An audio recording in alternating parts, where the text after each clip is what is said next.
Why Adam Smith at the flea market? The most interesting classroom in the world. Most people imagine economics being taught in a university lecture hall. A.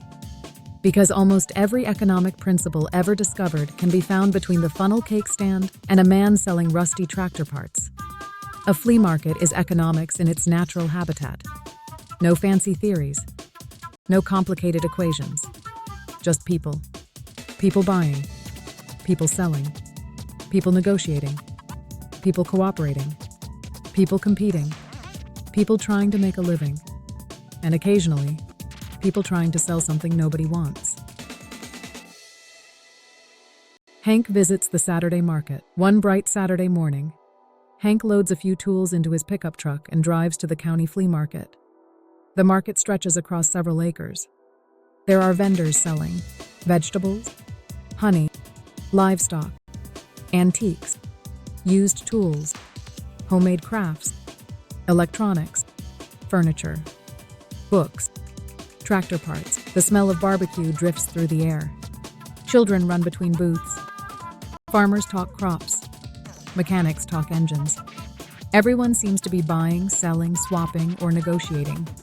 Hank walks past a table piled high with old wrenches. A handwritten sign reads, "Genuine rare left-handed monkey wrench. Price, $500. Hank stares at it. The seller smiles. "Rare item.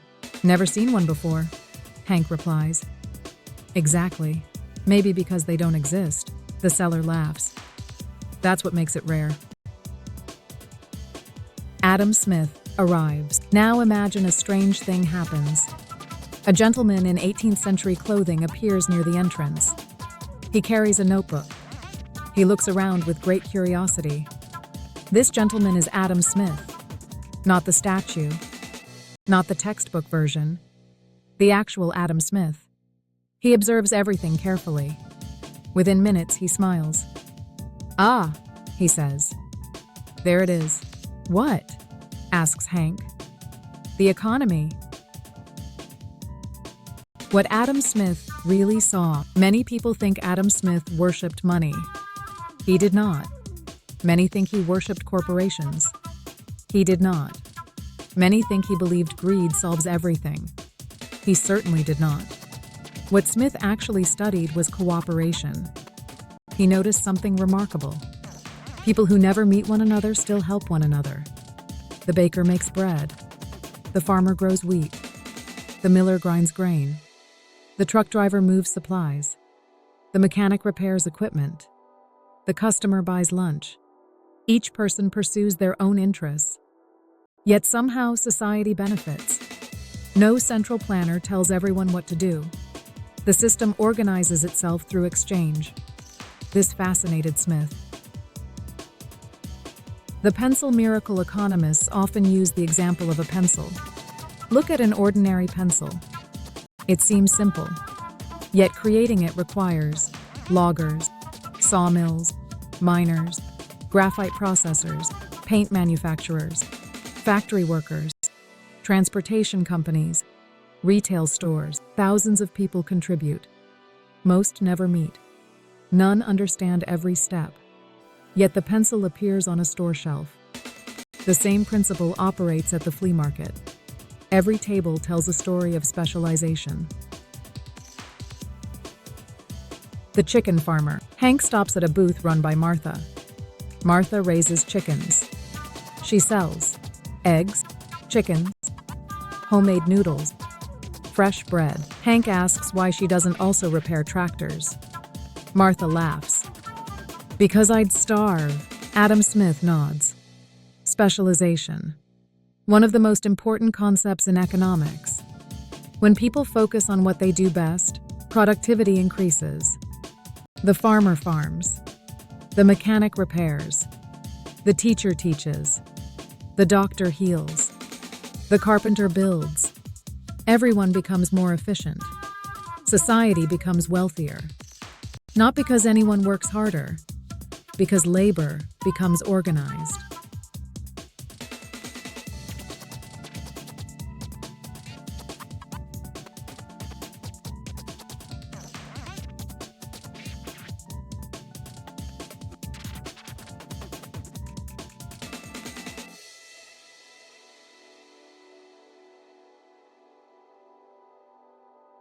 The blacksmith's secret. Nearby stands a blacksmith named Earl. Earl creates custom tools. A crowd gathers around his booth. His prices seem high. A handmade hammer costs 5 times more than a factory version. Yet customers eagerly buy them. Why? Because value is not determined solely by labor. Value is determined by what people are willing to exchange. A tool that lasts 20 years may be worth far more than a cheap tool that breaks next month. This is one of economics' great lessons. Price and value are related, but they are not always identical. The mystery of prices. Hank notices something strange. One vendor sells tomatoes for $2 per pound. Another charges $4. Both sell out. How can that be? Asks Hank. Adam Smith smiles. Different customers. Some buyers want the lowest price. Others want organic produce. Others value convenience. Others value trust. Economics is not just numbers. Economics is human behavior. People do not always buy the cheapest option. They buy what they perceive as the best value. Supply and demand meet at the barbecue stand near lunchtime. A barbecue vendor begins attracting a crowd. The line grows longer. Soon demand exceeds supply. Only 10 sandwiches remain. The vendor raises prices slightly. A few people walk away. Others gladly pay. Supply and demand are not mysterious forces. They are simply descriptions of behavior. When many people want something scarce, prices tend to rise. When few people want something abundant, prices tend to fall. The market communicates information through prices. Prices act like signals. They tell producers what people want. They tell consumers what resources are scarce. The Great Watermelon Incident. Around noon, a farmer arrives with a truckload of watermelons. Unfortunately, 3 other farmers arrive with watermelons. The market suddenly has too many. Prices begin falling. $5, $4, $3, $2. By afternoon, watermelons are nearly being given away. One customer asks, "What happened?" The answer is simple. Supply increased faster than demand. The market adjusted. No committee meeting required. No emergency conference. No 12-volume report. Just buyers and sellers responding to reality. Competition, the customer's best friend. Hank notices 2 mechanics selling similar services. Each tries to attract customers. One offers faster service. One offers lower prices. One offers longer warranties. One provides better customer support. Customers benefit. Competition encourages improvement. Adam Smith believed competition often protects consumers because businesses must continually earn trust. Without competition, businesses can become lazy, or worse, arrogant. History provides many examples. The problem of monopolies. A young man asks Adam Smith, "If competition is good, what happens when one company controls everything?" Smith's expression becomes serious. That, he says, can become dangerous. Contrary to popular myths, Adam Smith frequently warned about monopolies. When competition disappears, prices may rise. Innovation may slow. Quality may decline. Consumers lose options. Healthy markets require freedom, but they also require fairness. The game works best when many players can participate. The invisible hand. No discussion of Adam Smith is complete without his famous phrase, "the invisible hand." This phrase has been misunderstood for centuries. It does not mean markets are magical. It does not mean businesses are saints. It does not mean greed solves every problem. Smith observed that people pursuing their own interests often create unintended benefits for society. The baker seeks profit. Customers receive bread. The mechanic seeks income. Vehicles get repaired. The farmer seeks a living. Communities receive food.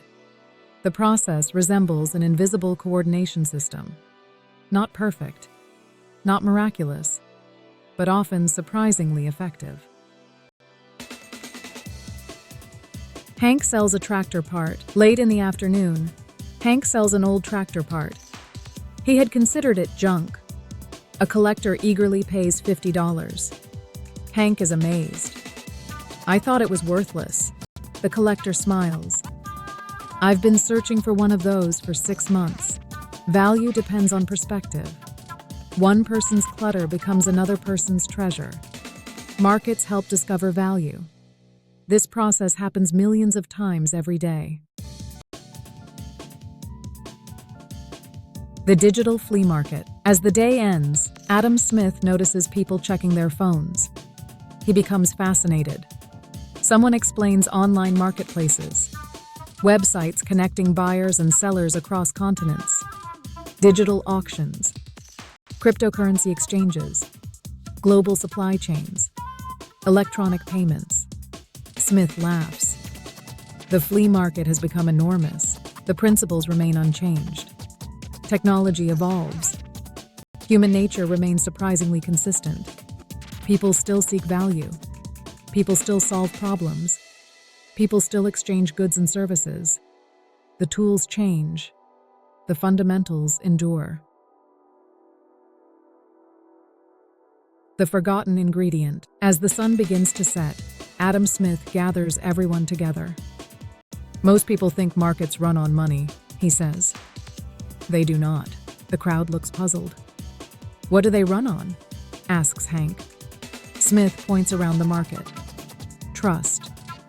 The farmer trusts the customer will pay. The customer trusts the food is safe. The mechanic trusts the supplier. The supplier trusts the bank.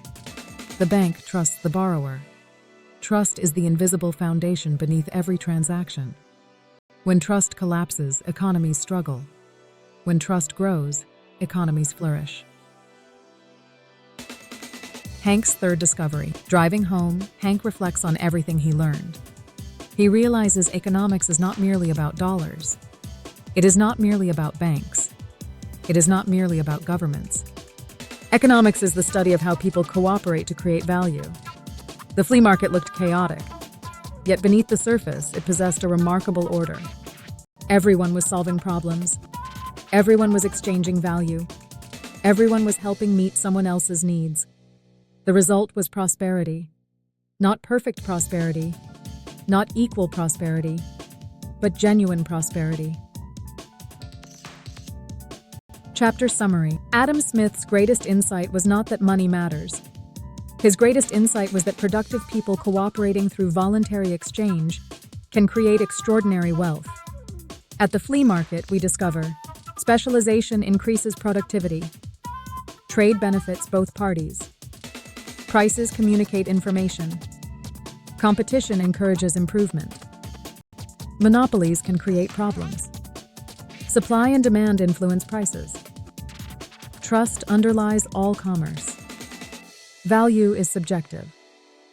Markets help discover what people need and want. Most importantly, we learn that economics is not really about money. It is about people solving problems for one another. The baker feeds the mechanic. The mechanic repairs the farmer's tractor. The farmer grows food for the teacher.